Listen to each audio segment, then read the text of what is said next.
Ladies and gentlemen, welcome to another episode of Just One Question. I think you already know how this goes. First, I'm extremely to have you all back. All of the listeners, thank you. Without this and without you, none of this would be happening. So let's do a little house cleaning and before we begin, and we will be getting started. You're listening to Just One Question with your host, Lion Flood. This podcast is brought to you by Anchor. If you haven't heard about Anchor, it's the easiest way to make a podcast. Let me explain. It's free. There's creation tools that allow you to record and edit your podcast right from your phone or computer. Anchor will distribute your podcast for you so you can be heard on Spotify, Apple Podcast, and many more. You can make money from your podcast with no minimum listenership. It's everything you need to make a podcast in one place. All right, so we are ready to begin. We have a special guest coming on. Her name is Nicole Parchini. She's a native of St. Martin who's pushing the tech industry to build suitable tech that allows anyone to create and build connections with others. I'm extremely excited to hear about this myself. In her free time, she has a podcast herself that's called The Chatterbox. I think that name implies she loves to speak and talk about everything that's passionate to her, that she can explore things that are tied to human experiences. So, ladies and gentlemen, without any further ado, I'm going to be bringing her up in just 1 second, but you know what this is. Just one question.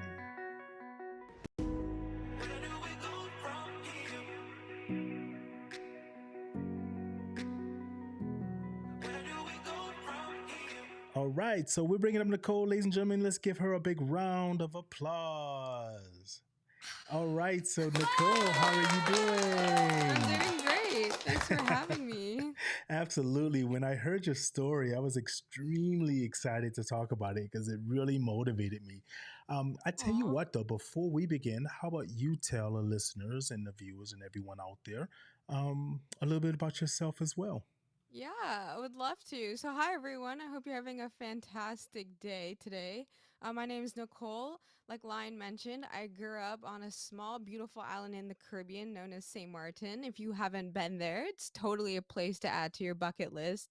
And growing up there, like the island is so diverse. I like to say everybody in the world is in St. Martin. You can't. It's 37 square miles. It's a rock in the middle of the ocean, but everybody from all over the world is there, and so that gave me one of I think the most unique upbringings a girl could have asked for growing up in such a beautiful place. And so taking that and my passion just to learn about the world, I've just been super excited to learn everything I can about, what makes us so great as human beings and how can I put that into tech. I think it was a match made in heaven. So super Wow. excited to talk with you all and, share my journey and share kind of the lessons that I've learned so far.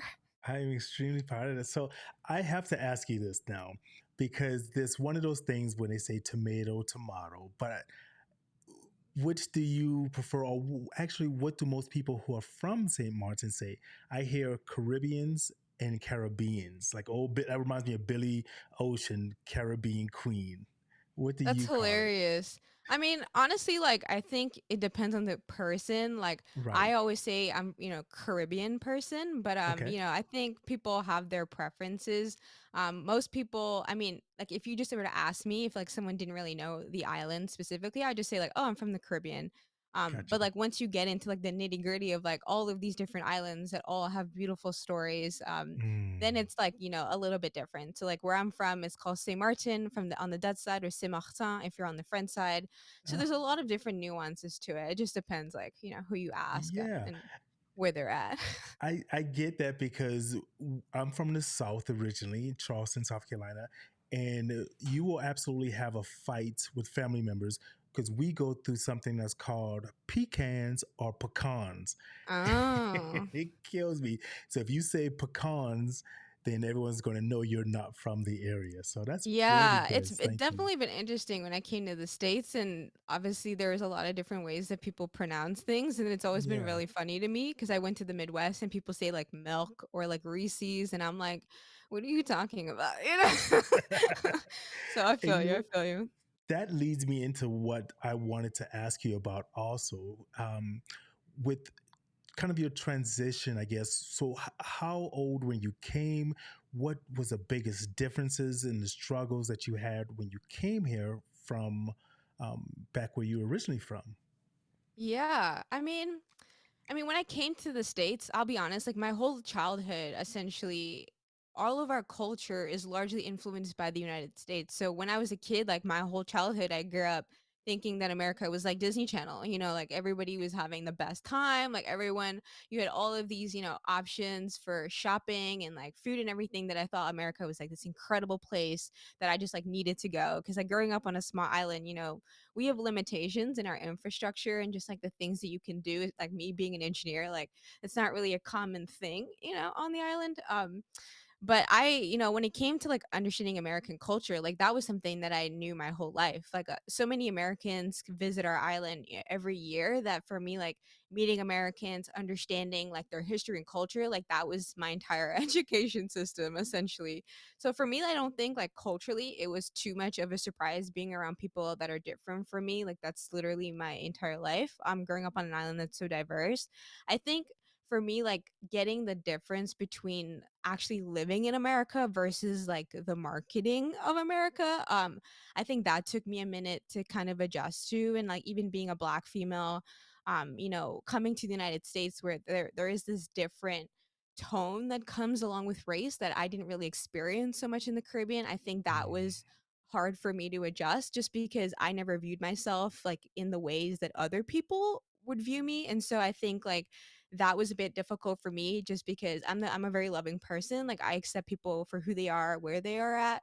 But not everybody's like that. And so I think just coming to terms with like the differences of what like you don't really see when you're just thinking about America as like this place to go to.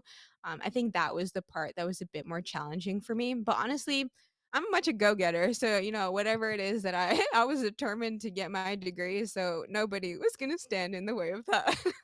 wow, that is so profound. And I actually understand where you're coming from in a reverse, because one thing that I love to do, my wife, my family, we love to travel. Awesome. And matter of fact, off topic real quick, but is we went to Cayman Islands, not to Hmm. open a bank account, but to visit. So, is that fairly close, or is that kind of in a similar living So experience? the Cayman Islands are closer to the U.S. Like if you're thinking like geographically. Yes. Saint Martin is a part of the Lesser Antilles. So if you're looking at a map of the Caribbean, most people when they think of the Caribbean, they're thinking of like Jamaica, the Bahamas, the Virgin Right. Islands, the Cayman Islands, Puerto Rico, stuff like that. Yes. Most people when they kind of forget about all of those little specks that are like jutting off that to the side. And so St. Hmm. Martin's one of those. We're part of the Dutch West Indies and the French West Indies because it's a Okay. both a Dutch and French colony, but it's very very small. And so as much as like Caribbean culture, like we share a lot of the same like musical taste, Sure. cultural. There might be a lot of shared similar cuisines and things like that. But St. Martin's very, very unique in the sense that it truly is this melting pot. Like you'll find people from all the other Caribbean islands on our little Mm, island when their islands are like bigger than ours. So it's right. like clearly there's something about this place that just it draws people to it. And honestly, like it's my favorite place in the entire world. And I've been very Yeah. fortunate to travel. But it's still is always number one. St. Martin is Right. incredible. I love that. And St. Martin was actually one of those places we were looking into when we were going on our cruise, and then we just ended up doing the Bahama, Jamaica, Cayman Island tour. So, and Yeah. you said something when you were speaking a second ago that I really wanted to touch on when you talked about technology, and you say on Mm. the island it's not kind of big there. And I would assume that probably because one, it's a small place, but I would love if you can talk to, because maybe there's someone out there who's listening, who's a lady who's thinking, you know what, I'd love to get into engineering or technology.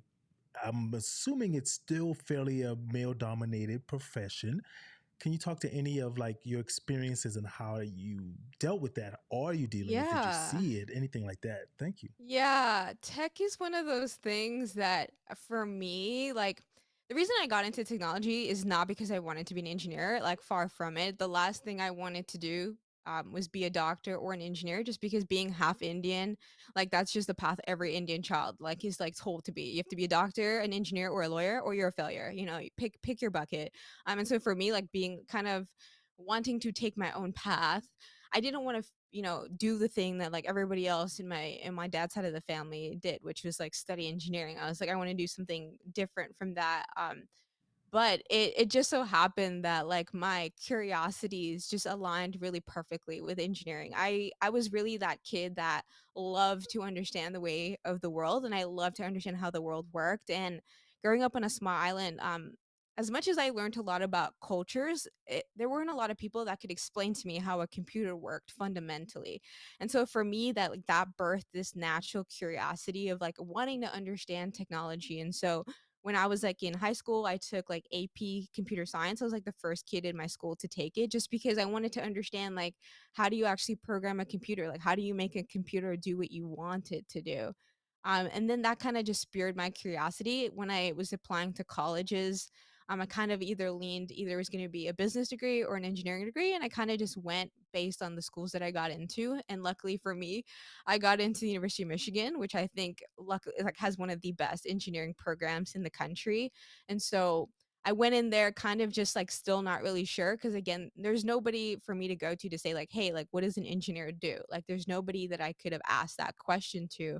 And so a lot of it was just me kind of like taking that leap of faith. And in college, engineering is completely different than what I thought. Like going into it, I thought I was going to be like Tony Stark, we're going to build all this cool stuff. Like it's going to be rad. And then you get there and it's all math. Like it's all hard math that I had never seen before, math that like my teachers in school told me I didn't even need. And so, kind of having to adjust to that, adjust to like the competitive nature of engineering was really tough. But I did really gain like this framework to understand the world. I picked electrical engineering as like my degree in the end. And the reason why I picked electrical engineering, which again I did not want to do because it was like the hardest degree and everybody was like, don't do it, it'll make your life miserable. And somehow that's the path that I ended up going, was because it like explained to me how our technology worked. Like it explained pretty much everything from like wireless technology to wire technology. And I felt like through learning about engineering, I was learning about human progression. I was learning about how people took these ideas and concepts about the physical world and manifested something out of it. And to me, like our greatest gift is to be a creator. And like technology was just like the means of creation that appealed most to me. And so now that I work in tech, um, it's really interesting to see really like how the bread gets made and to see like all the work that goes into it. And I think it's funny because you mentioned like this stereotype of like the tech industry being very male dominated, being, a specific type of male dominated. And as me, like an island girl that was just like, oh, I want to study that. Like, what is that experience like? And it is true, there are a lot of dudes. There are a lot of dudes. And there may be a lot of dudes that don't necessarily look like me. But there are a lot of people, I think, especially at Microsoft at least, there's this growing push for diversity. And I see it even with the people that Right. I with. My teams are very diverse. They're made up of engineers that are from all over the world. And to me, what empowered me a lot about working at Microsoft was that I when I first went there, I thought I was like the only Caribbean person here at Microsoft. I thought I was stunned. I was like, "Ooh, I'm the first one, gang, gang." And then I went there, and my first interviewer was from Curacao, which is like our sister island, and that like Oh, blew my expectations because I was like, "Oh my god!" Like here I was my whole life thinking that I'm the only one of my kind pushing for this, but there are other people that are like me that are also in this area. And to me, my biggest thing was like, why weren't they saying anything? Like, why were they hiding in secret? Like, why weren't they like being champions for other people that could have used that as inspiration? And so for me, like, I take my place in tech very seriously because I know as a woman, as a minority, as a foreigner, even, not even being American, there's a lot that people just expect or assume about you and like assume about your life. But for me, like tech is one of those things that's the greatest equalizer, and because there is diversity in tech, I think that just makes our technology better because we need our technology to be built by people that represent us because it's made for us. And I'm very lucky that I work at a company that actually values that. And I work with people that are really, really motivated to being inclusive and accepting people for who they are and having that translate into incredible experiences that customers can feel, and they can feel themselves reflected in the products that we make. So as much as, yeah, there are a lot of dudes, it's a lot of dudes, but it's never gotten to me. Like, I've always been used to being like the only one, kind of. So like for me, it was never really a thing. Like, I was never really intimidated. I think I'm just very lucky to have a great father that has always been there and is super stubborn. So I'm a strong gal. Let's just put it that way. I love it, and that makes it so much more of like, and when you love what you do and being in that environment, it makes your work seem like it's not. They say if you love what you do, you never work a day in your life, but Yeah, it exactly. truly feels good. I remember days when I would work and I would get in the parking lot and I would be in my car and I'd be like, okay, I'm just gonna wait the 2 minutes before I have to be clocking in. No, And I I feel hated that that. I feeling. feel that. I feel that completely. Cause like, I mean, even when I joined tech for the first time and, it's my first job, like I also felt that. Like there were moments where I was like, why am I doing this? Like, why am I here? You know, working on this thing, like do I love this? Like is there something else that I should be doing?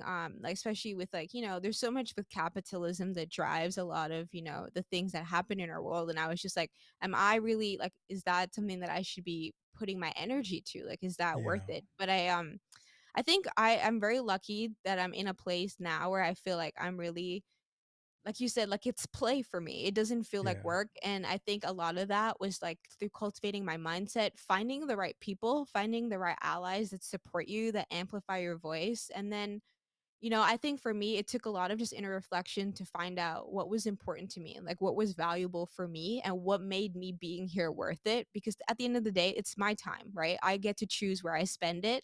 I needed to know that it was worth it for me because at the end of the day, the only person I can settle up with is myself, it's right? So yourself. it's like, for me, I made it very, very clear so that I never had to go in with this feeling of like regret or this feeling that I was not living up to what I knew I deserved to work towards for my highest self. You know what I mean? Yeah, absolutely. We just got a question in, and first, I need to let everyone know this question is coming from my biggest supporter. I don't care if I'm doing a session, a podcast, and I'm dead tired. She always jumps in and throws in a question. I'm gonna bring it up, and she asked, "Being a woman, do you find it hard to find it equally in a dominant field?"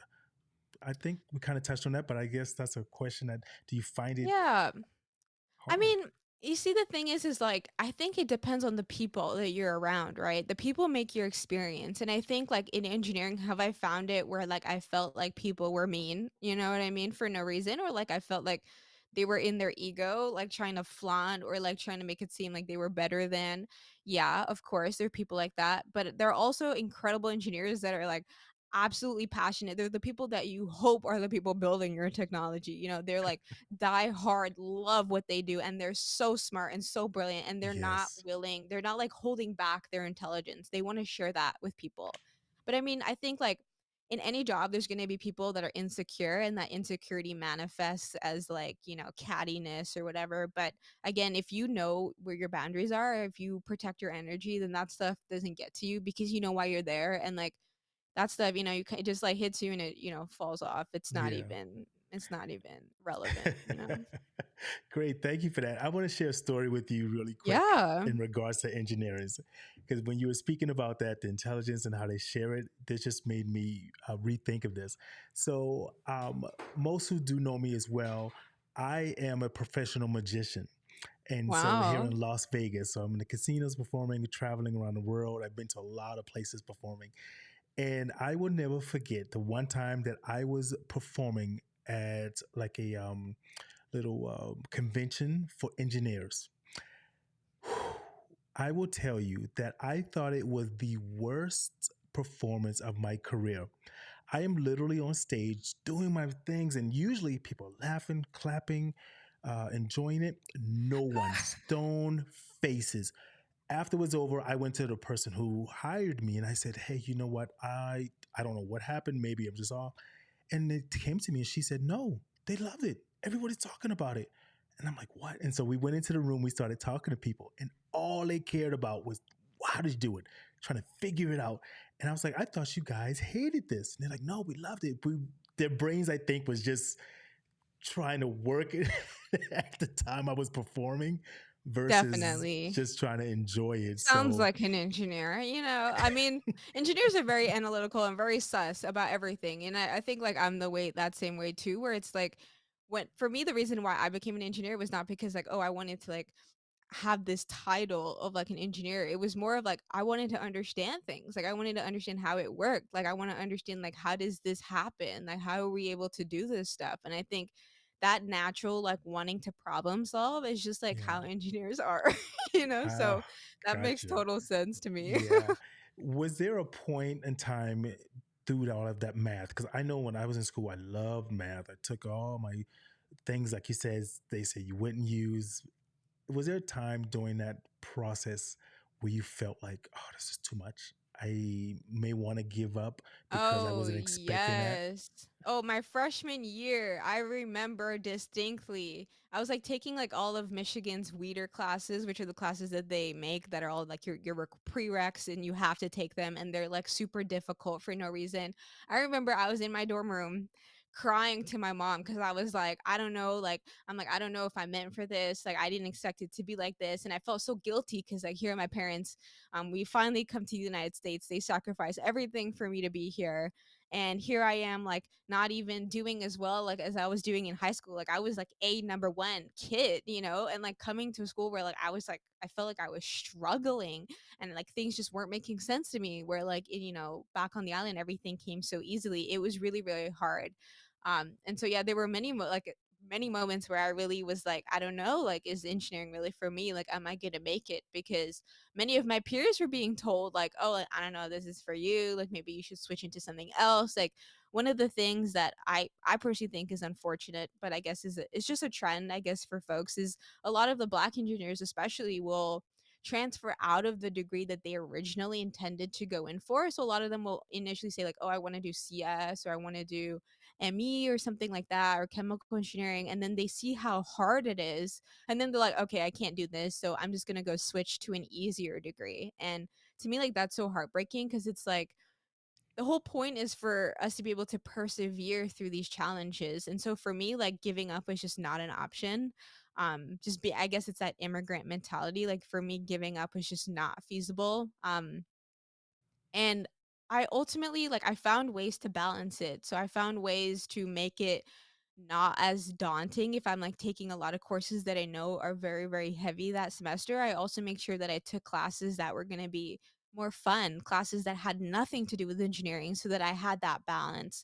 But it took me a minute, I think, coming to America, understanding like what that college education process was like to figure out that balance and what I needed for myself. And I think like by the end, like by my senior year, I was cruising. Like I had figured out my rhythm. I figured out what I needed so that I had the energy to push through. And I honestly, I had a really great support system of just like my partner and my parents were always there for me. So anytime I felt like overwhelmed or like I needed to vent, like I had people that had that space for me. So it was always fine because I knew I was gonna make it. You know, Yeah. we make it in the end. Very good. You it's one of my songs. I'm trying to remember the gentleman's name. Never give. Oh, I've got it. Let me pull it up. This is something I prepared. Let's see. Let's see if I can get it. Where is Exactly. it at? Never gonna let down. So I guess I want to start heading towards and wrapping this up. But something that's very interesting to me, and I wanted to touch on this because I was reading your bio and looking at a few things there. Oh, Can you speak to? And before I jump there, I'll go back. I kind of understand what you're saying because when I was in college, it was extremely hard for me when I even started. I was like, oh, because I went for computer programming and I started trying to learn C++, and I was like, nope, let me go to I something else. understand. I get it. I'm telling so, you. Yeah, I so feel as you. a Gen Yes. Zer, yeah, Zer. See, Can you speak to anyone out there who might be listening, who might say, you know what, that might be something that's interesting to me, or even just societal? Because when you said you yeah. found ways to balance it out, I think in today's time, that's something that a lot of people don't. They just feel they have to be Yes. information, you know, coming at I them. get it. Yeah, Can you type kind of talk to A, that and say anything on that? balls to the wall mentality. Yeah. I mean, I get it. I think, in Gen Z, as a Gen Zer, the older Gen Zers, I guess. I feel like we're in a very unique time where like following traditional paths that our parents did really and truly is not gonna set you up for success. I mean, maybe if you have a rich daddy, hey boo, do you? Okay, take that money. But if like some of us in the streets having to hustle for everything, it can be hard to kind of think like, even for the people that say like don't even go to college, right? Like they'll be like, oh, like I can't be great because I didn't get this degree, or like I can't get that job because I didn't get this degree. Look, there are people at Microsoft that don't have college degrees, just flat out. There are people that are building technology, that are driving change, that just have a high school diploma, and they got there because of passion and curiosity and a hard work ethic. Don't feel like just because, you're not following this typical path that people say you need to follow to be successful, that means you're not going to reach your goal. To me, ultimately, the thing that like should drive you, and no matter what it is that you do, it should be passion and curiosity. You should genuinely want to understand it, genuinely want to invest the time into it, genuinely want to feel like you're getting something that's adding to you becoming your highest version of self. And that could be anything from like making music that involves a level of engineering, just because you need to understand the sounds, you need to understand the harmonics. All of that is frequency, that is engineering. I think like there's this like language is one of those things that we like to make as like this exclusive tool. Like we give some people labels and that makes them feel superior to other people. I think all of that is bull, honestly. Like even though my title was an engineer, I feel like I could train anybody to do my job. Not because that it's hard, but because it's work. You just have to do the task enough times and you'll get it. I think the thing that, is the difference between someone that's like an amateur in anything versus a professional is that mastery of knowledge and understanding. Do you really understand what you're doing? Say, going back to the example of making music, like, do you understand what that frequency of sound is? Do you understand what that means in the relative of other frequencies that are around us? Like, how do the harmonics form and how does that create a beat?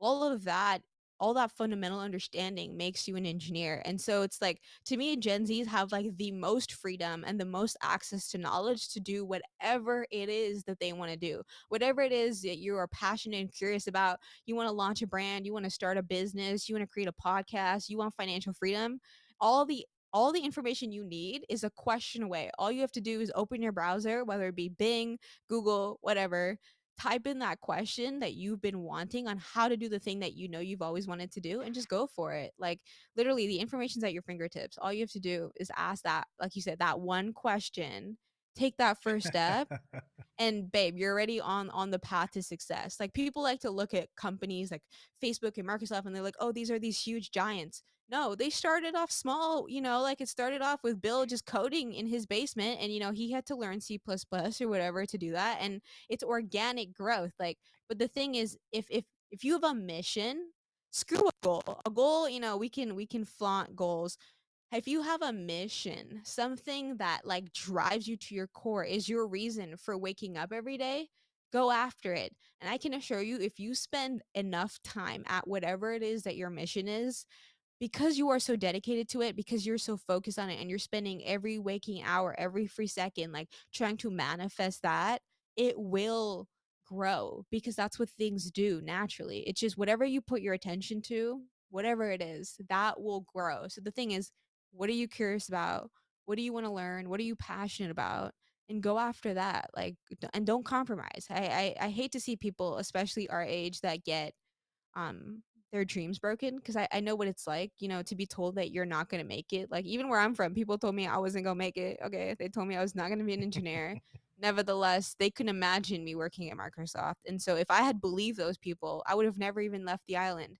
And so you have to believe in yourself more than anybody else, because at the end of the day, it's you for you, babe. Like we are all here with that creative power. And so I think it's either you're going to let people disempower you and like take away from your energy, or you're going to set boundaries and you're going to commit to yourself because you are worth it.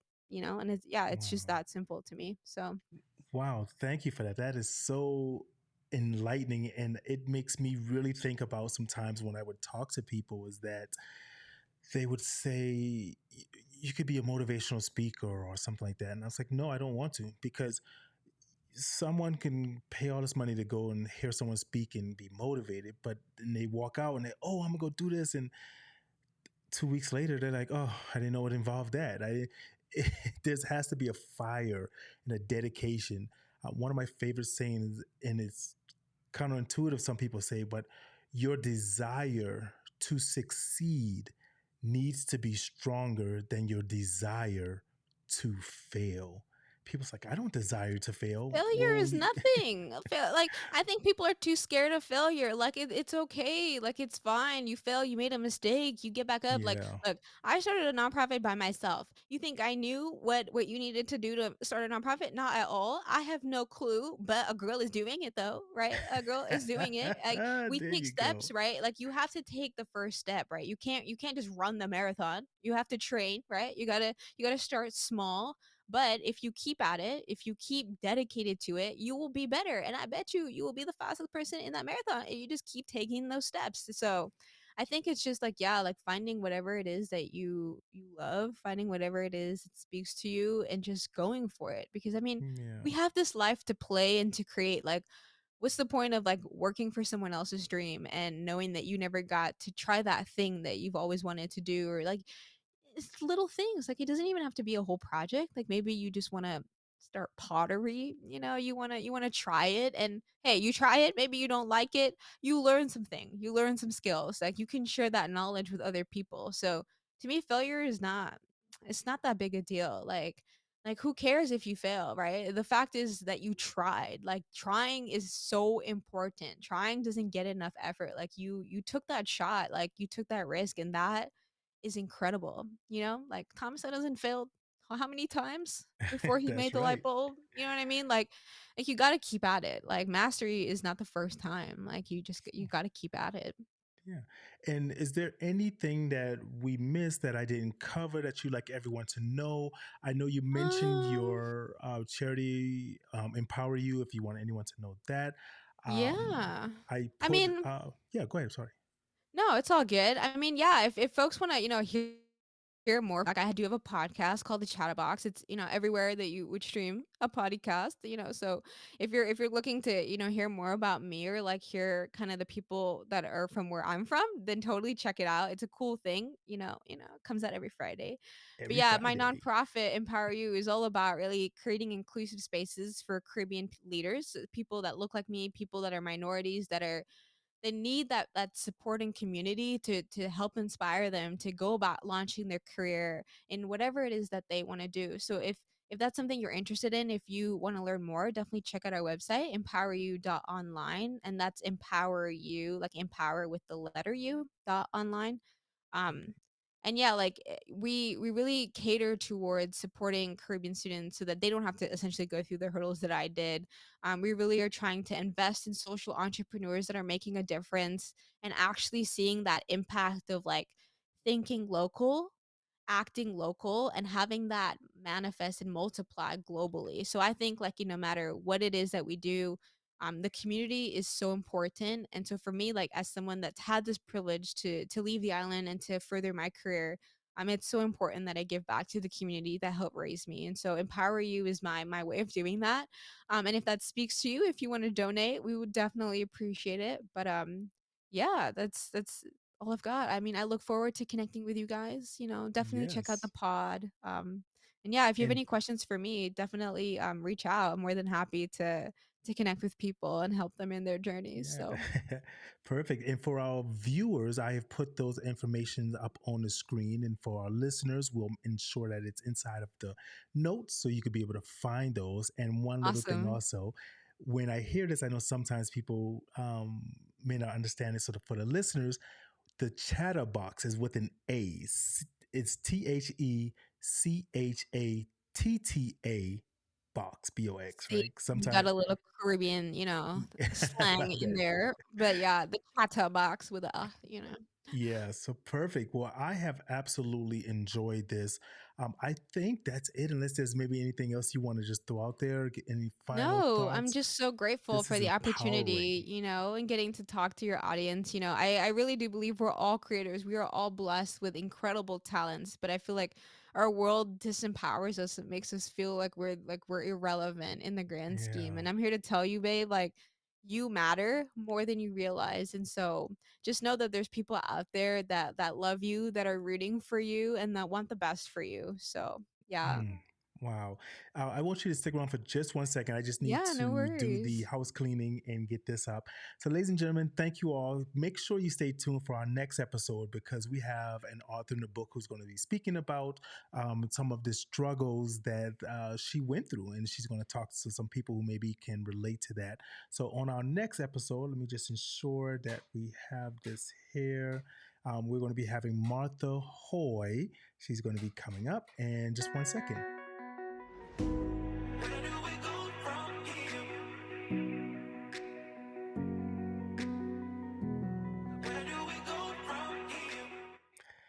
So thank you once again, Nicole. I sincerely appreciate this. Ladies and gentlemen, make sure you go and listen to her podcast, follow her on her any social medias that up on the screen that you can find because it's not too often that we hear some powerful words coming from someone who has went through that journey, who has went through that struggle, right? And maybe you're listening to this and you're like, wow, I've always wanted to do something similar to that, even if it's not directly engineering, and you can hear and listen to her maybe in the future in a podcast in the past that she's had. You can learn something. So I want to thank you. Thank you so very much, Nicole, for being here. Thank Everyone, you. you have a great day. And thank you all for listening to Just One Question. Make sure you like and subscribe. Make sure you listen, review, and download.